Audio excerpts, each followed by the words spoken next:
试想一下，当你在深夜辗转反侧无法入眠时，究竟是什么在折磨着你？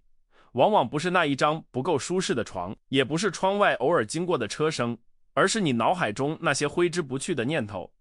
你可能在反复咀嚼白天同事的一句无心之言，或者在焦虑下周可能发生的经济危机。那一刻，现实世界其实是安静的，但在你的内心世界里却正在上演着一场狂风暴雨。这种深夜的窒息感正是斯多葛哲学试图解救我们的起点。我们总以为痛苦来自于外界的打击，但实际上，真正的痛苦源于我们对这些打击的默许与认同。我们习惯于将自己的情绪波动归咎于外部环境，这是一种几乎本能的反应。当有人在地铁上撞了你一下，你感到愤怒；当天气突然下雨弄湿了你的新鞋，你感到沮丧。我们在潜意识里认定是那个撞你的人，是那场雨导致了你的痛苦。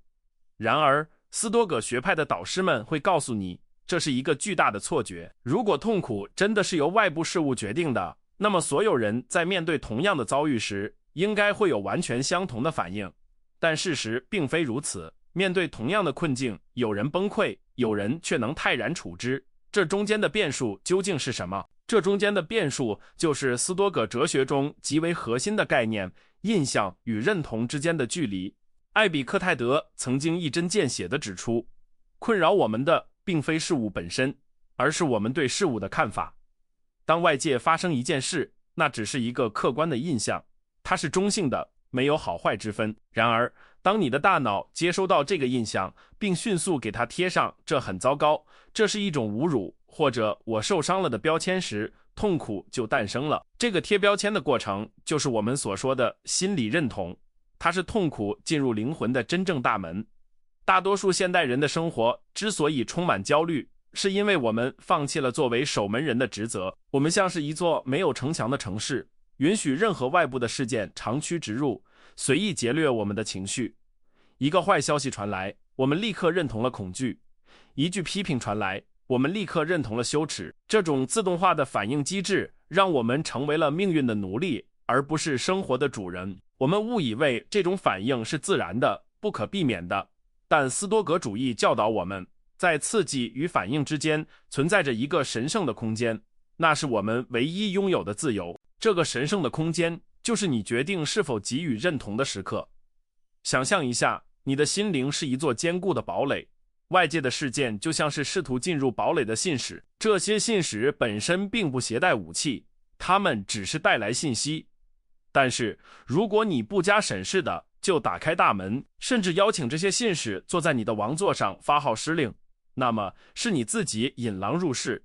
痛苦不是强加给你的，而是你签署了同意书，允许它在你体内肆虐。意识到这一点虽然令人恐惧，但同时也是最强大的赋权，因为这意味着只要你收回认同，痛苦就无处落脚。罗马皇帝马可·奥里略在他的审思录中无数次提醒自己，除去你的判断，你就除去了我受伤了的念头，除去我受伤了的念头，原本的伤害也就消失了。这听起来像是一种心理诡辩，但实践起来却具有改变现实的力量。这并不是要我们变成没有感情的石头，或者是无视现实的鸵鸟，而是要我们学会区分发生的事与我们对它的诠释。当你停止对负面念头的自动认同，你就切断了痛苦的燃料供应，火焰自然会熄灭。然而，要做到这一点绝非易事，因为我们的大脑经过数万年的演化，为了生存而变得极度敏感和神经质。原始人类需要对风吹草动立即产生恐惧反应才能活命，但这种机制在现代社会却成了焦虑的温床。我们对社交媒体上的一个点赞，对上司的一个眼神过度解读，将微小的波澜放大成滔天巨浪。这种过度的心理认同让我们在想象中受的苦远比在现实中受的苦多得多。我们就像是被自己编织的噩梦困住的囚徒，而钥匙其实一直就在我们手中。在这段旅程中，我们需要学会一种新的思维体操，那就是对每一个升起的念头进行质询。当愤怒涌上心头，当绝望敲打心门，我们不应该急着开门，而是要隔着门窗问一句：这确实是真的吗？还是这只是我的一种判断？这种暂停的能力是区分智者与愚者的分水岭。未经审视的认同是灵魂的毒药，而理性的审视则是解药。斯多葛哲学不是一种用来逃避痛苦的麻醉剂，而是一把用来解剖痛苦根源的手术刀。它要求我们极度清醒。如果你总是感到心累，感到被生活推着走，那么很可能是你的认同机制出了问题。你太轻易地把你的心灵主权交了出去。在接下来的时间里，我们将深入探讨如何重建这道心灵的防线。我们将剖析具体的思维工具，教你如何在情绪风暴来临的0点几秒内夺回控制权。这不仅仅是哲学思辨，这是一套关于心灵生存的实战技术，是你在这个混乱世界中保持内心安宁的唯一途径。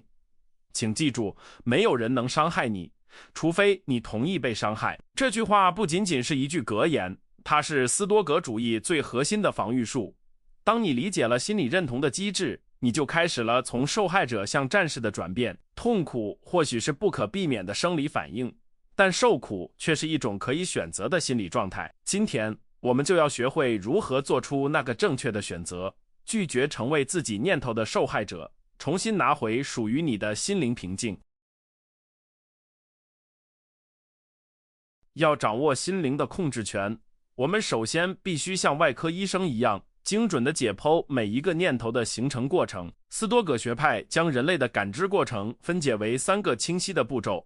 首先是印象，即外界事物投射在我们感官上的原始数据；其次是判断，即我们对这些数据进行解读和评价；最后是冲动，即由判断引发的情绪或行动。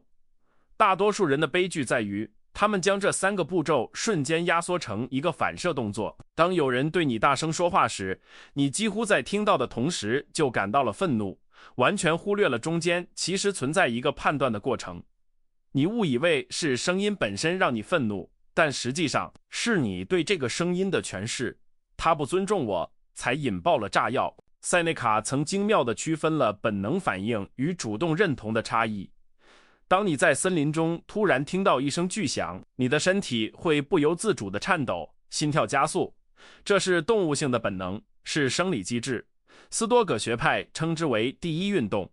这种反应是不可控的，即使是智者也无法完全避免。然而，随之而来的第二运动才是关键所在，那就是你的大脑开始讲故事。这声巨响意味着我有生命危险，这太可怕了，我完蛋了。痛苦并不住在第一运动的颤抖中，而是住在第二运动的灾难化叙事里。我们无法禁止鸟儿飞过头顶，但我们可以禁止它们在头顶筑巢。同样，我们无法阻止本能的惊吓，但可以拒绝认同恐惧的故事。这里引入了斯多葛心理学中最具技术含量的概念同意。这就像是你的理性心灵坐在一个审判席上，无数的印象像被告一样被带到你面前，请求批准。一个印象说，失去工作是一场彻底的灾难。作为法官，你有权选择盖上同意的印章，或者盖上驳回的印章。如果你盖了同意章，你就将这个外部事件内化成了内心的创伤。如果你拒绝盖章，这个印象就只能停留在门外，无法触及你的灵魂核心。绝大多数人的问题在于，他们的审判席上空无一人，所有的印象都自动获得了通行证，随意践踏内心的花园。艾比克泰德将这种守护心灵的能力称为理性的选择，这是人类唯一真正拥有的财富。他教导我们，当一个强烈的负面印象袭来时，我们不应该被他的气势吓倒，而应该对他说，停一下，让我看看你到底是谁，你代表什么。这就像是在湍急的河流中插下一根定海神针，你要像盘问间谍一样盘问你的情绪，你是一种客观事实，还是一种主观的欺骗？当你开始质疑的那一刻，你就已经不再是情绪的奴隶了。这种暂停的能力是区分成熟与幼稚、自由与奴役的根本界限。为了锻炼这种能力，我们需要练习将描述性语言与评价性语言剥离开来。我们习惯用充满形容词的语言来描述世界，这是一顿糟糕的晚餐，这是一个讨厌的人。然而，斯多葛主义要求我们回归到裸露的事实，那顿晚餐只是烧焦的碳水化合物，那个人只是发出特定频率声波的哺乳动物。这听起来可能有些冷酷，但这是一种极其有效的解毒剂。当你剥去了附加在事物上的价值判断，事物就失去了伤害你的魔力。你不再是在对抗一个巨大的灾难，你只是在处理一系列具体的物理现象。马可·奥里略是这种客观化视角的大师。作为罗马皇帝，他拥有世界上最奢华的紫袍，但他提醒自己，这不过是染了贝壳血的羊毛。他面对珍馐美味时，告诉自己，这不过是死鱼和死鸟的尸体。他并非不懂审美，而是他在刻意练习一种不被表象迷惑的洞察力。在现代生活中，我们同样需要这种透视眼。当你看着名贵的跑车感到嫉妒时，试着把它还原为金属、橡胶和皮革的组合物。当你面对社交媒体上的恶评感到羞愤时，试着把它还原为屏幕上的像素点。这种练习能迅速冷却过热的大脑，让你重获理性的清明。我们之所以感到痛苦，往往是因为我们是天生的编剧，喜欢给平凡的事件加上戏剧性的滤镜。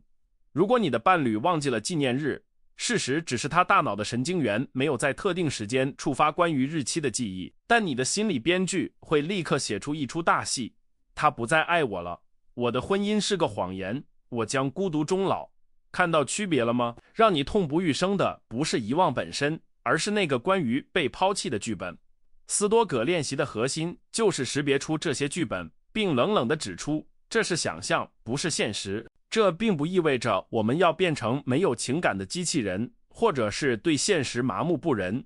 相反，只有当我们剔除了那些多余的、由错误判断引发的痛苦情绪激情，我们才能展现出真正健康的情感，如喜悦、仁爱和谨慎。当你不再被焦虑绑架，你才能真正专注于解决问题。当你不再被愤怒遮蔽双眼，你才能真正理解他人的立场。拒绝错误的同意是为了腾出空间给正确的行动，这是一种高级的心理节能术，让我们不再把宝贵的生命能量浪费在与幻影搏斗上。然而，这场战斗是永恒的。我们的大脑为了生存，天生倾向于负面偏误，倾向于把一切看作威胁。因此，斯多葛的修行不是一劳永逸的顿悟，而是每分每秒的搏击。每一次当你感到胸口发闷、拳头紧握时，都是一个信号，提醒你审判席上的法官睡住了，必须立刻唤醒他。你要养成一个新的习惯，在刺激和反应之间永远插入一个深呼吸。那个深呼吸就是你的自由意志存在的证明，就是你重掌命运方向盘的时刻。我们还必须警惕灾难化思维的连锁反应。一个微小的挫折，如果未经审视，会迅速滚成巨大的雪球。比如，你在早会上说错了一句话，如果你同意了我很蠢这个印象，接下来你就会推导出同事们都在嘲笑我，然后是我升职无望了，最后是我将会失业。斯多葛主义者会在第一环节就斩断这个链条。这句话说错了。好的，这是一个已发生的事实。我能做什么？我可以更正，或者下次准备更充分。就此打住，不允许思维向未来蔓延。将痛苦限制在当下这一刻，你会发现它是完全可以忍受的。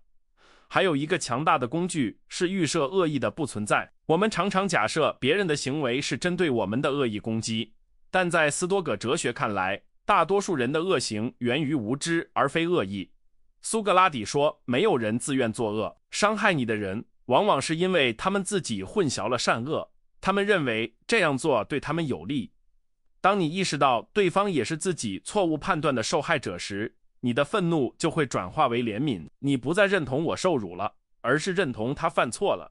这种视角的转换能瞬间解除对方行为对你情绪的杀伤力。在这个充满噪音的世界里，保护你的同意权比保护你的银行账户更重要，因为金钱损失了可以再赚，但如果你的心灵被错误的认同占据，你就失去了生活的质量。试着把你的心灵想象成一座圣殿，只有经过严格筛选的、真实的、有益的思想才有资格进入。对于那些带来焦虑、嫉妒和恐惧的念头，你要像驱逐擅闯者一样把他们赶出去。这不是压抑，这是心灵的卫生管理。你不会允许垃圾堆在你的客厅里，为什么要允许垃圾念头堆在你的大脑里？练习客观描述还能帮助我们面对最大的恐惧——死亡。斯多葛学派教导我们，死亡本身不是痛苦，对死亡的恐惧才是痛苦。如果我们剥去关于死亡的恐怖传说和文化渲染，它不过是身心元素的解体与回归自然。通过不断练习这种剥离表象的技术，我们不仅能减少日常的烦恼，还能建立起面对终极命运的勇气。当你不再对死亡这个概念盲目地盖上恐惧的印章，你就真正获得了生命的自由。现在，让我们把目光转向更具体的实践。仅仅知道理论是不够的，我们需要将这些哲学转化为肌肉记忆。在日常生活中，我们有无数的机会来练习这种拒绝认同的艺术。从交通堵塞到电脑死机，从咖啡洒了一身到被朋友误解，每一个不顺遂的瞬间都是命运给你安排的训练场。不要抱怨为什么这些事发生在你身上，要感谢他们给了你锻炼灵魂肌肉的机会。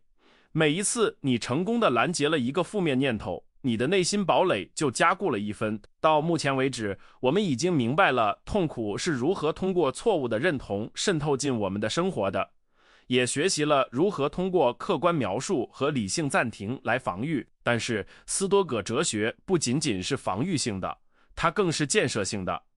在下一章，我们将探讨当我们成功拦截了负面念头后，应该用什么样的积极心态去填补那个真空。我们将深入探讨如何利用控制二分法来主动构建不可战胜的内心世界，让你的快乐不再依赖于任何外部条件。当我们学会了在情绪爆发前按下暂停键，紧接着面临的问题就是我们应该依据什么标准来判断这个念头是否值得认同。斯多葛学派给了我们一把锋利无比的剪刀，用来剪断焦虑的根源。这把剪刀就是控制二分法。艾比克泰德在手册的开篇就立下了这条铁律：有些事情是我们能控制的，有些事情是我们不能控制的。这听起来像是老生常谈，但请仔细听，因为几乎所有的人类痛苦都源于对这条界限的混淆。我们痛苦是因为我们试图控制那些本不属于我们掌控的事物，或者在我们能掌控的事物上放弃了努力。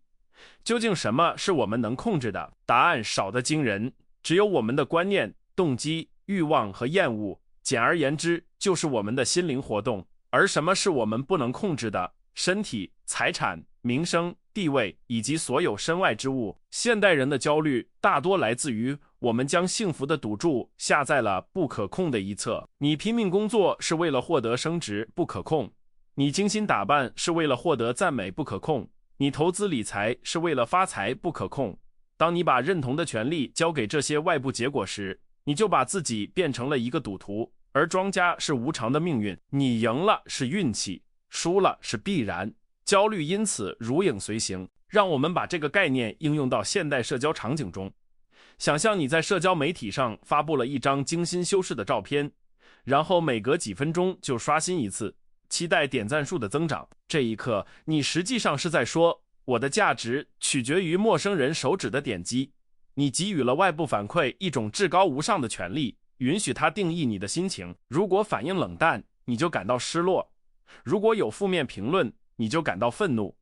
斯多葛主义者会在这个过程中斩断连结。发布照片是你可以控制的行为，但别人的反应完全在你的控制之外。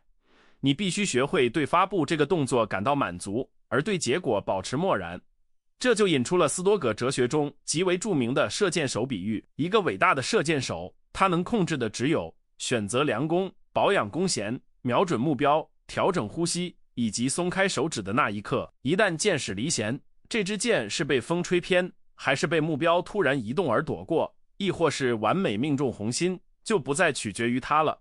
如果他把成功定义为必须射中，那他将永远生活在紧张和恐惧中。但如果他把成功定义为尽我所能地射出这一箭，那么在箭离弦的那一瞬间，他就已经胜利了。无论结果如何，他的内心都是平静的，因为他已经完成了属于他的部分。在职场中，这种思维转变具有革命性的力量。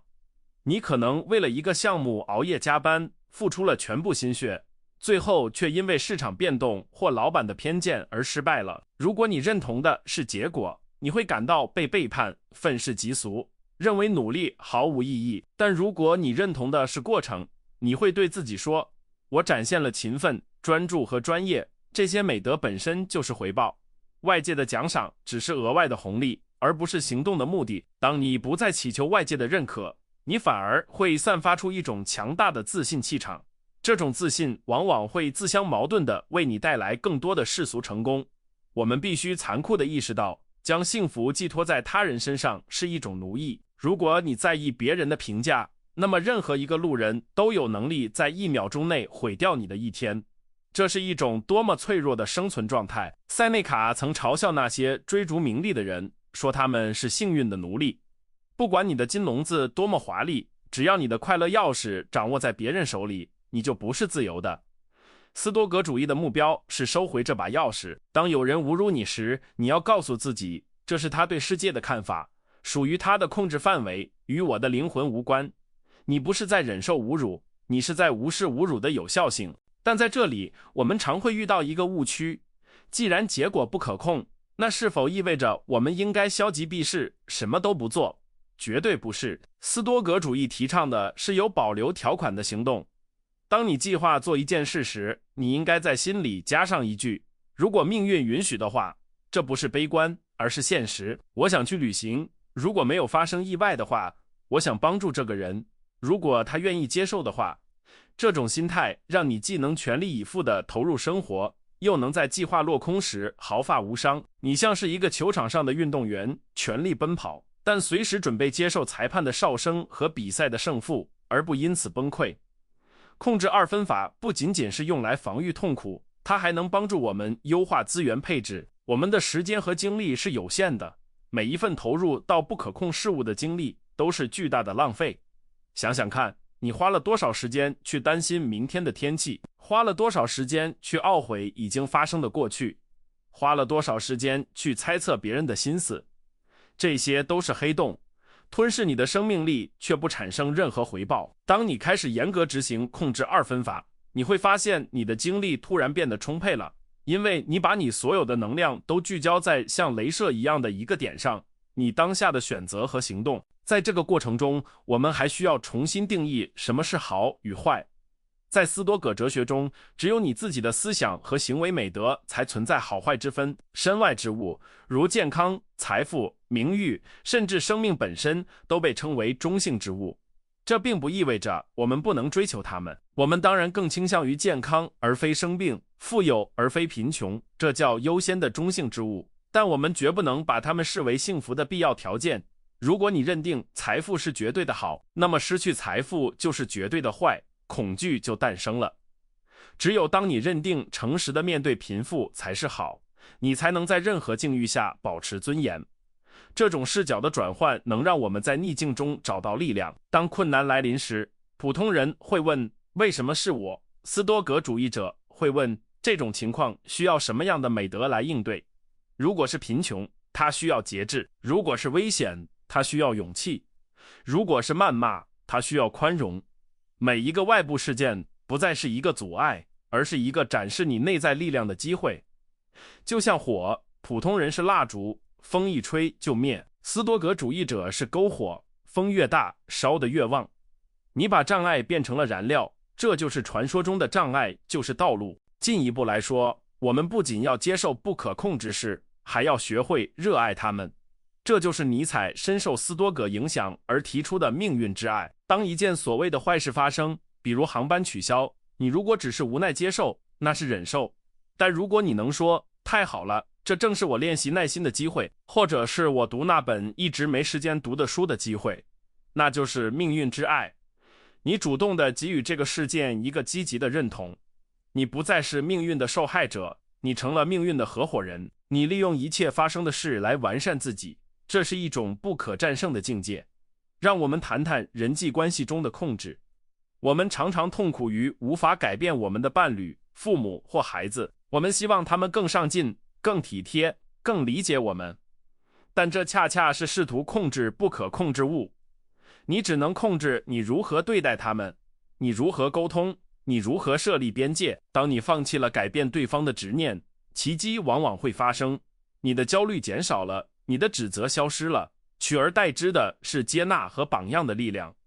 这种松弛感反而可能影响对方做出改变，即使他们不改变，你也不会因此而心碎，因为你的平静不依赖于他们的行为。这种修炼也适用于面对世界的混乱。打开新闻，战争、灾难、不公随处可见。如果你把这些都扛在肩上，你会被压垮。斯多葛主义教导我们要区分关切与焦虑。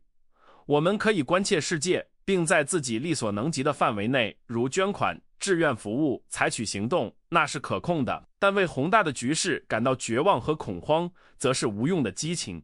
作为一个理性的世界公民，你要做的是守好你的岗位，扮演好你的角色，无论那个角色是大是小，只要你演得精彩，就是对世界最大的贡献。在这一章的最后，我想让你意识到，通过控制二分法的过滤，你的心灵将变得多么简洁有力。你不再是一个随波逐流的浮萍，而是一块屹立在海浪中的岩石。海浪可以拍打你，淹没你，但无法动摇你。你只对自己的心灵负责，这是一个巨大的解脱。你放下了整个世界的重担，只扛起了唯一属于你的背包，你的选择。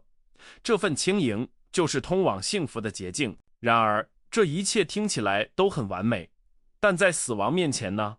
在失去至亲面前呢？这种哲学是否太过冷酷？在最后的章节中，我们将探讨斯多葛哲学中最宏大的视角——宇宙视角。我们将学习如何将自己置于浩瀚的时间与空间中，用一种近乎神性的眼光看待生命与死亡。这将是我们心灵防御工程的最后一块拼图，它将带给你超越生死的终极宁静。当我们在个人生活的琐事中感到窒息时，最有效的解药往往是抬头仰望星空。斯多葛学派不仅仅关注内心的微观运作，他们同样拥有一种宏大的宇宙视角。试着闭上眼睛，想象你的灵魂慢慢升空，离开你的身体，离开你的屋顶，越升越高，看着你所在的城市变成一个光点，看着大陆板块像拼图一样展现在眼前，看着地球变成一颗悬浮在黑暗中的蓝色弹珠。在这个视角下，你刚才为了那句批评而产生的愤怒，为了那点损失而感到的痛楚，显得是多么微不足道。我们就像是一群在土堆上争夺一粒面包屑的蚂蚁，我们的战争，我们的焦虑，在浩瀚的宇宙背景下，不过是一瞬的尘埃。马可·奥里略常常用这种思维实验来治愈自己的忧郁。他提醒自己去凝视时间的深渊，过去是无限的，未来也是无限的，而我们的生命只是这两个无限之间一道稍纵即逝的闪电。既然如此，花费这宝贵的瞬间去怨恨、去嫉妒、去恐惧，是多么荒谬的浪费。当你意识到亚历山大大帝和他的马夫最终都归于同样的尘土，当你意识到曾经显赫一时的帝国如今只剩下断壁残垣，你会对当下的烦恼产生一种释然的幽默感。这种虚无感并不是要让你沮丧，相反，它让你自由。它剥去了那些虚假的重担，让你只关注真正重要的事情。此时此地此心。在这个宏大的宇宙机器中，斯多葛主义者看到了一种神圣的秩序，他们称之为罗格斯。万物皆流，无物常驻。变化不是意外，而是宇宙呼吸的节奏。如果你抗拒变化，比如抗拒衰老、抗拒离别、抗拒失去，你就是在抗拒自然本身。这就像是一个人被绑在飞驰的马车后，如果你抗拒，你就会被拖着走，遍体鳞伤；如果你顺从，你就能与马车一同奔跑。塞内卡说得好，命运引导愿意的人，拖曳不愿意的人。痛苦往往来自于我们试图将流动的河水固定住，试图在无常的世界里寻找永恒的避风港。理解了这一点，我们对失去的定义就会发生根本的改变。你从来没有真正拥有过什么，一切都是宇宙暂时寄存在你这里的。当你的爱人离开，当你的财富散去，不要说我失去了它，而要说我归还了它。这不是自我安慰的文字游戏，这是一种深刻的真理。你的身体，你的亲人，你的成就，都只是宇宙借给你体验这段旅程的道具。当租期结束，道具被收回是理所当然的，带着感激之心去归还，感谢曾经拥有过的时光，而不是带着怨恨去占有。这就是智者的态度。这种心态让你能够深情地爱着这个世界，却又不被它所羁绊。这种顺应自然的智慧，最终汇聚成斯多葛哲学中最震撼人心的练习。记住，你终将一死。在现代文化中，死亡是一个禁忌，是被消毒水和白色床单掩盖的恐惧。但在斯多葛看来，死亡是生命的标尺，是赋予时间以价值的唯一原因。如果你有无数的时间，那么你现在做什么都无所谓。你可以无限期的推迟你的梦想，无限期的沉溺于琐碎的争执。但正因为死神随时可能敲门，每一个当下才变得无比珍贵。想象一下，如果医生告诉你只有1周可活，你还会在意那个没回你讯息的人吗？你还会为了那点面子而不肯道歉吗？死亡不是在未来的某个终点等着我们，它是每时每刻都在发生的过程。每一秒钟过去，那一秒钟就已经死去，属于了死亡。我们每天都在死亡一点点。意识到这一点，会让你产生一种紧迫感，一种想要活得真实、活得热烈的渴望。你不敢再过那种行尸走肉般的生活，不敢再随波逐流。你会问自己，如果这是我生命的最后一天，我会愿意做我今天打算做的事吗？如果答案连续几天都是不，你就知道你需要改变了。死亡不是剥夺你生命的强盗，而是提醒你不要浪费生命的严师。让我们把这种死亡冥想带入每一个清晨。当你醒来，不要认为这新的一天是理所当然的权利，把它看作是一份额外的、不配得的礼物。古罗马人甚至会对亲吻自己的孩子说，也许明天你就看不到了。这听起来残酷，但实际上，这让那一吻变得无比深情和专注。当你知道这可能是最后一次拥抱，你就不会心不在焉地看着手机。这种极致的清醒，让你能够从最平凡的瞬间中榨取出最纯粹的幸福。你不再活在对未来的焦虑中，也不活在对过去的悔恨中，你完全燃烧在当下。现在回顾我们走过的旅程，从第1章的觉察念头，到第2章的理性暂停，再到第3章的控制2分法，最后到现在的宇宙视角，这是一条完整的灵魂解脱之路。痛苦的开始，是因为我们错误地认同了那些不可控的外部事件；痛苦的终结，是因为我们收回了认同，并将目光投向了永恒。